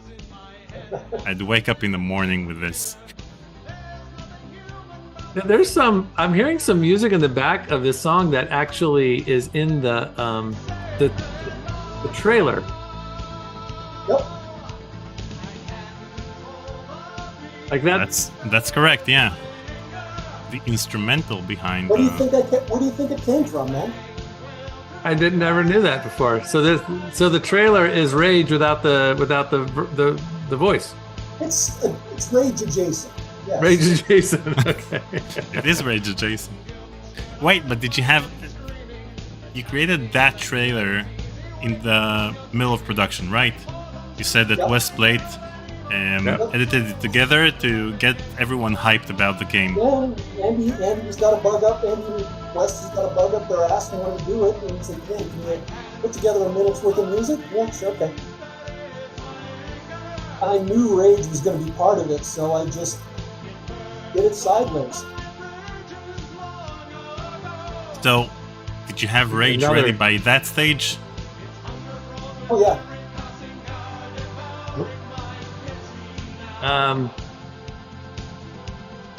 So, a couple things. Godfat, I haven't seen you in a while. Welcome back. Hi guys, how y'all doing? Daniel Unknown Wintech Tracks plays in the game Chapter 1. It's externally random. It's extremely random. Extremely random. Yeah, it sounds familiar, but We can't pinpoint the exact location. Shadow Rage wants to know why the name Rage, and you speak very much. For anybody, by the way, if you haven't, you absolutely have to watch our interview with Gary that we did a year or so ago. There's some great stuff in that. So if you want more detail, please go back onto our channel and check that out. But yeah, can you share a little bit of Rage was somebody who did something shitty to me, and it pre-existed. Lorelei rewrote the lyrics for Rage, and I found a recording of the original Rage, and I haven't been able to go back and listen to it because to say I was angry when I wrote Rage was a vast understatement. And it's pretty toxic. So I don't. You still haven't listened to that original recording? Still haven't listened to it. Wow. Well, that might be an interesting thing someday. Maybe that'll be our next listening party. Yeah. 3 minutes, and then you can trash your room, and we'll be all done. But listen to what your Rage can produce. This is an awesome game, an awesome track that ends an awesome game. And a lot of people, I always join in on live streams in which people play Phantasmagoria 2. And this track comes to them as a surprise because most of the tracks in the game don't have any lyrics. And so it hits them. Well, what I was doing with it, it's your classic 80s, 90s movie in which this music inside the film itself is just the score, but then you have the hit song from Cheap Trick when the credits roll. Mm-hmm. That's great. Yeah, but it still builds like up. It still builds up to this. It doesn't come out of left field. You can hear it in some of the other tracks. You can hear some of it in Borderline, and it leads to this track, so it doesn't sound like anything, unrelated to the entire soundtrack, the rest of the soundtrack. Daniel, do you have our? I imagine you might have something lined up. So one of our. We do. We have several things lined up, but let's finish the entire thing here. We have this one. Where is this from? I don't remember. That's cool. So the first thing, the previous track, The Unknown from Wintech, is because we can't pinpoint where exactly it plays. But this, we don't even know where in the game it was supposed to be. And this one, it's very alien and sounds very in line with either Dimension X. Well, sometimes I would just sit down and write shit. Well, if this is your unreleased stuff, that explains why your released stuff is so cool. This one as well.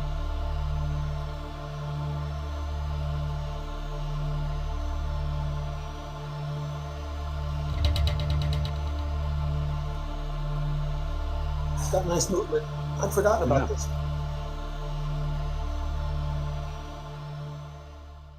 I think one thing my music probably did better than anything is just set the mood, Mm-hmm. There it is. So this is Rage adjacent. Yep.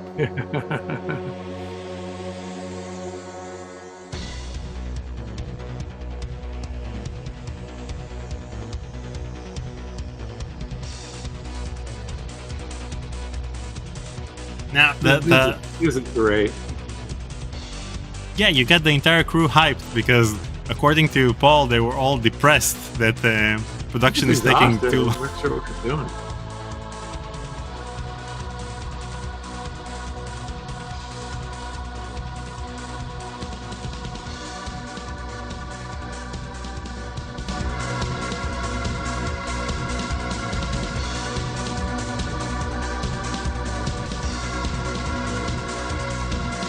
it is one of those things. If you go back and watch the trailer, that for it's just the music and the trailer just match each other so perfectly. Yeah. Like really hard for me to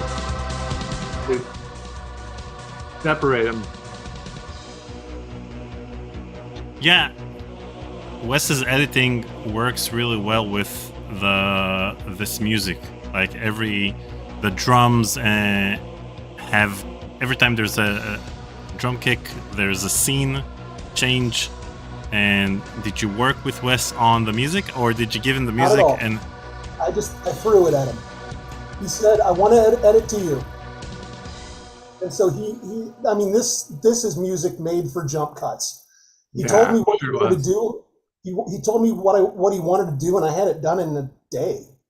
Yeah, so cool. That's awesome. Now, I don't know if you remember in the previous interview, Paul asked here's where we get all surreal and bizarre again, watching ourselves live when we're on a from 2 years ago. Yeah. Okay, go.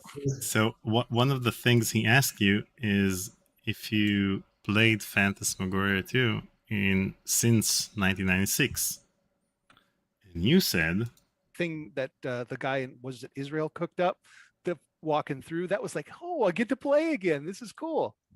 So the guy from Israel, the guy from Israel cooked up is the first time you played Phantasmagoria 2. So the first your first experience of Phantasmagoria 2 since 1996 was playing Phantasmagoria 2.1. I forgot about that. Yeah, that was neat. Yep. It's really cool. Yeah. Nice. Now, speaking of musical cues that weren't part, what we heard up until this point was, like you said, things that played in game, while you had very particular musical cues that played only in the FMV scenes. And one of these cues is after Trevor dies. But Curtis, I want you to stay out of it. I don't want you to get hurt.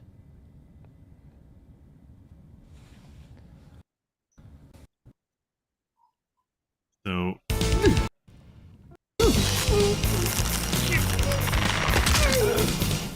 Trevor dies, and now this plays.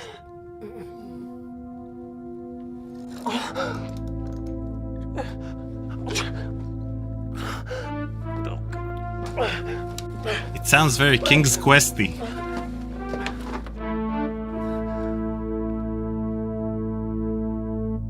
This one, I think I was trying to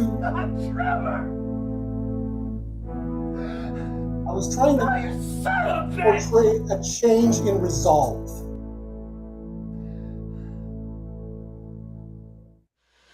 I felt like Curtis made a decision that he was going to go after him at that point.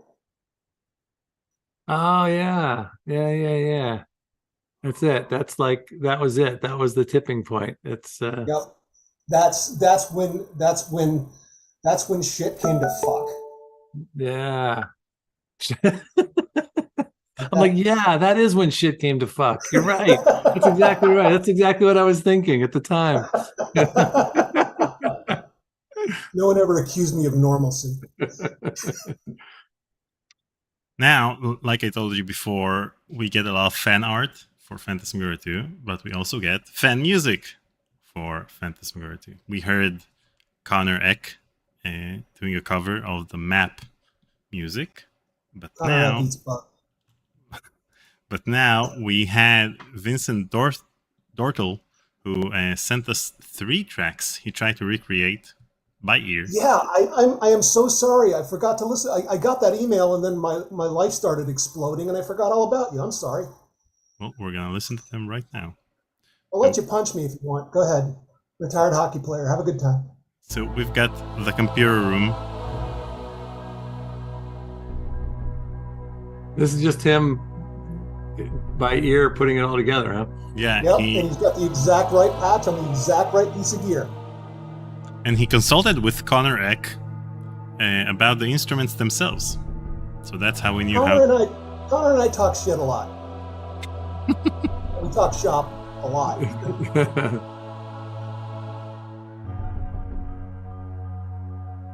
Great. That sounds great. Yeah. It's perfect. It's bang on. Hey, there he is. He's in the comments. I did those covers. Nah, no worries, Gary. And what's interesting about it is that even if it's an exact recreation of the soundtrack, it's nice to hear it in high quality and not the compressed 11 kilohertz Yeah. mono music we get from the final game.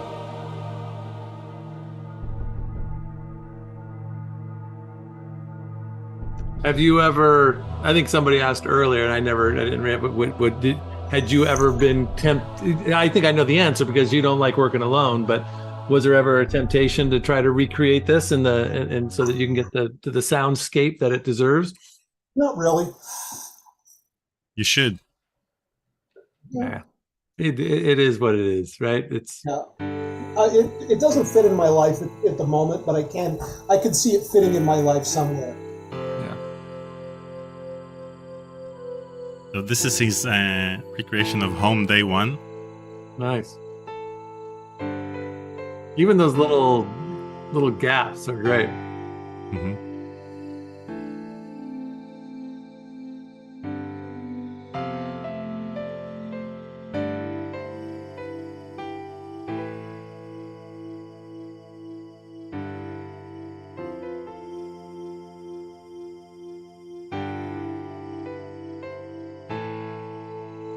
That's really good, Vincent.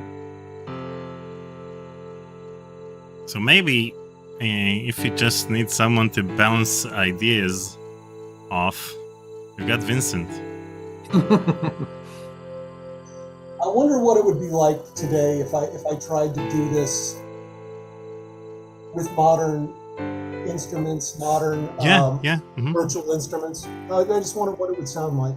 Yeah, I What wonder would be the same amazing thing. is what would be amazing is if you and some of your trusted band mates and friends put together you did a live version of this sort of a.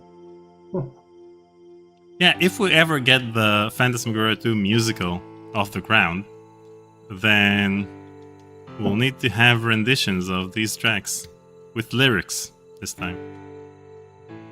So Vincent writes, finding the notes in Home Day 1 was, quote, easy, but finding the right volume velocities took way longer. It was the thing is, it was all feel. I am a very instinctive and intuitive writer. I didn't put a single note on paper for this thing. Wow. Wait, so if you want to recreate it from scratch, you'll have to guess the notes from scratch? No, I know exactly what I did. And, once I find my key center, I know exactly what I did. No big deal. Prove it. You've got half an...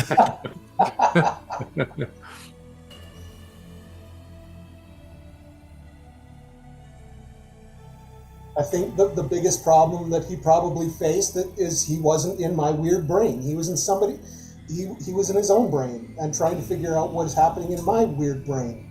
Yeah.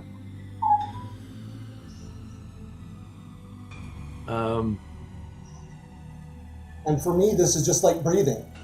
It's like, I don't know how I do it.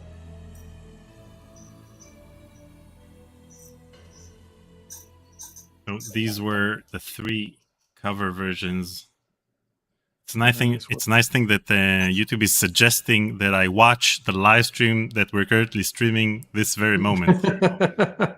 Not weird at all. Let's switch to this scene. What about wasn't there the cover of Rage that Clement That's right. did? Right, let's do that real quick, and then we can let our friend. It's really close. It is really close. There's a couple of spots that like that. There was a few missed notes in there but it's really close. So the reason I switched to this scene is because we don't have any visuals for it. So let me just play it as is.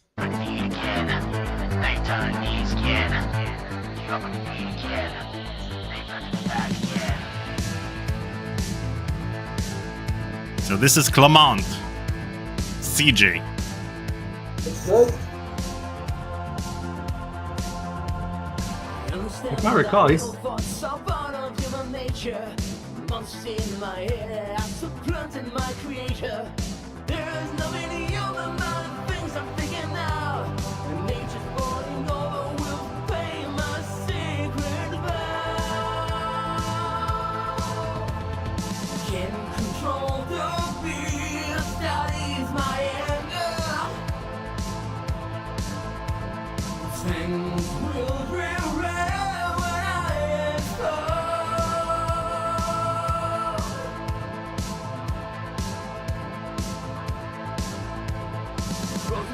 And guilt turn I in my head and screaming, telling me that murder's easy. Wake up from your dreaming, reform to destroying world, evil and portal.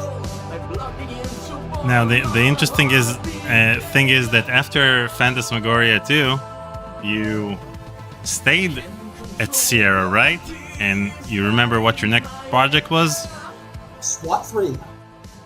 Sorry, SWAT 3? It was Leisure Suit Larry's Casino. And then SWAT 3. Yep. And look at you. You're over here. Yep, I remember. Yep. That was a weird project.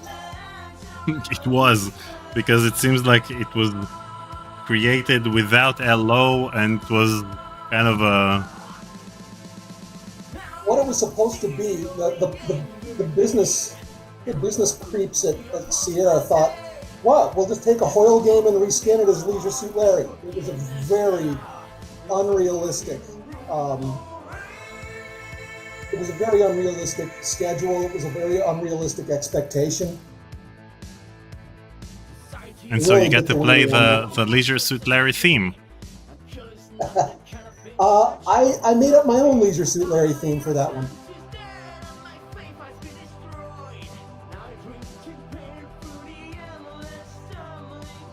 all right. Well, Clement, thank you so much for that. It was awesome. And yeah, so many people, Gary, are like, just you've got a fan base, my friend. And if you whenever you put more music out, or if you have music that's out there that you want to share, you've got a lot of people who would like to get in on that and listen to it. That's amazing. It's just shocking. You guys ought to hear my sound work. It's way better than my music. I'm sure that your music is as awesome as your sound work. I'm a very harsh judge of my own work. Well, usually people who are very critical of their own work create the best, produce the best results, basically. Because a lesser person would have taken Andy's approval of anything they produce as a way to just produce the easiest thing that they could come up with, and just I've never been that type of person. I like to do hard things. So that's why I took up the fucking Highland bagpipe. That's why I learned to play hockey. I like to do hard things. Literally and figuratively, given the hockey reference. Yeah. Well, what's going on now? Anything you're working on that you want to share? Anything I know we talked about. I can talk about. I've got a project I'm working on right now that's taking up all my time. That's going to release in a few years. That could be groundbreaking, but I can't talk about it right now, or somebody's going to eat our lunch. Okay. All right. Can you give us? So let's set the future date for a live stream. This way, you'll have a deadline, and we'll have a future live stream. Well, a game that I have had my hands in, but only as a director. My guys are doing it. We're about to release Return to Moria, which it's Valheim with dwarves. It takes place in the Fourth Age of Middle Earth, when Gimli, Lockbearer, has summoned dwarves to retake Khazad-dûm. And we actually got John Rhys Davies to reprise his role as Gimli in the game. Wow. Nice. That's super. Yeah. Dang, that's How great. did you accomplish that? Yeah. We asked. Wow. He's actually awesome. Isn't that weird that you think there's no way you're going to get to these, Yeah. to someone like that, and then they're like, "Yeah, sounds good." We Yeah, asked and is the motto at Conversations with Curtis as well. How did we get Ron Gilbert and Roberto Williams? We asked. Yeah. Just ask them to come. All right, I'm going to ask a few. There's a bunch of questions, and so we'll do those, and then we'll let you go and get your dog out for a walk. Yeah. Our friend Shadow Rage has so many questions. What is your opinion on analog and digital synths? Which one do you prefer? I don't care. Okay. Honestly, I don't, whatever tool Elizabeth, gives me a sound I'm looking for, I don't care. Elizabeth Rose Morris, I'm going to ask your question at the end because that's the most important question of the day. All right, it's not really a question. She's I'll hold off on that. Let's see, maybe there'll be. Do you miss the 90s studio setups? Or the 90s in general. Well, yeah, because the 90s living in Seattle was amazing. I mean, everything was happening all around you. And from growing up in a booger little town in Oregon with no scene whatsoever to going to Seattle where the eyes of the world are on you, you've really felt like something was going on. So I felt like I was in the nerve center of arts. It was incredible. Yeah, So, that was a good time back then. yes, it was. Jesus. And if I'm not sure last time. One of the things I like about modern studio setups is there's a lot less outboard gear. I can go get virtual instruments, download them right to Contact, and I can have a pretty damn good, shall we say, an Oberheim. I can have it here in 10 minutes, and it's not going to cost anywhere near what it used to. And as a matter of fact, old Oberheims, you can get them cheap. The only thing I haven't really been able to reproduce, Connor, you want to get on this, is a virtual instrument that will reproduce the low end of a Moog Taurus bass pedal. I've never been able to find something, and that is a call to action, everybody. Help me out. Those big, deep thrums that Rush used to do on stage. We've got Michael Shadow Rage Tavern. asking. No, okay. Go ahead. I was going to ask, outside of P2, what is your favorite work in games? I am very proud of the work that I did on Call of Duty World at War. It wasn't music, it was sound, but I asked for and was granted the Pacific Theater because my grandfather fought in the Pacific Theater.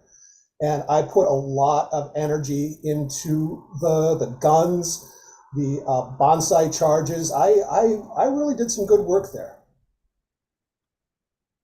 Nice. You're the senior sound designer in that game, right? Yes. Well, you've gotten I just, when you get a chance, check out these comments. The people are just so happy you're here. Where are they? I'd love to read them. I can't see them. Well, after the live stream is over, you'll be able to pop in to our channel. Cool. And I'd love to read them. Yeah, just go on to the YouTube channel once we're done here. It'll probably take an hour or so, but for the chat to appear. When you rewatch this, the chat that we've had throughout, you can just scroll through and you'll see all the responses. But thanks for hanging out. They say thanks. Hank Works says thanks so much, Gary, for the music and hanging out with us weirdos.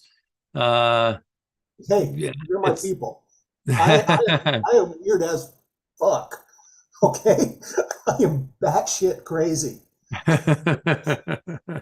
Which is what makes the Phantasmagoria 2 soundtrack so awesome. So before we go, I think Elizabeth probably knows this already, but I have to ask, what's the story with your T-shirt? Oh, I am now and have always been a big Star Trek fan, and the newest so fucking good. The Strange New Worlds is fabulous, but the one that this is from is actually from the animated series Lower Decks. Okay, that's what she just wrote. She wrote Lower Decks, Lower Decks, Lower Decks. What does Ritos mean, though? Well, the thing is, on Star Trek Discovery, they came out with workout shirts that just said disco in this font, for short for Discovery. And for the workout shirts on lower decks, the hero ship is called the USS Cerritos. And Okay. if you've never gotten, if you don't know what Cerritos is, it's like that. It's the famous thing about Cerritos, California, is Yeah. auto dealerships. I mean, and if you're from like Oregon, it's like naming a ship the USS Beaverton, or if you're from New York, the USS Flushing. You know, it's the California class are all third tier cities in California, like the USS Vacaville, the USS Alhambra. It's really hilarious. And Ritos is, of course, short for USS Cerritos. Cerritos. Oh, that's great. That's great. Well, I did. I grew up down there, so Cerritos. I remember that. I remember that. Reminds me of one of the just best throwaway jokes in The Simpsons. It's one of those things where you have a list, and if you pause it, it's totally worth the price of admission. You got Homer. Bart needed to get Homer gone and busy doing something else. And so he sent him to see important things in Southern California. They were all things that are always mentioned in traffic, things like the Cerritos. He has to go see the Cerritos Auto Square. He's got to go see El Toro Y, which is where the 5 and the 405 diverge. He's got to go to the 4 level, which is an interchange in downtown Los Angeles. The California Incline. It's a way to get from Pacific Coast Highway up into Santa Monica. Oh, that's great. That's great. I love it. So it was just beautiful. And Homer, Yeah, some of them. every one of them. That's good. Well, Gary Spinrad, thank you so much. You got to come back. I think let's just make this every couple of years. You come back and share what you've been doing. We'll listen to some stuff. Just I like that. Shoot the shit. This is weird and fun. Weird and fun. That's kind of what we do here. That's our motto. That's our motto. Yeah. But it's great to see you, man. Thanks for taking the time and you too, Paul. And thank you, Daniel. Yeah. Yeah. Our pleasure. All right. We'll check in with you later. Let us know when the next project. I got to get this weasel to the park. All right. Okay. Take it easy. Bye. Thanks, see you. guys. Bye. Thanks, Bye, guys. All right. See y'all Friday.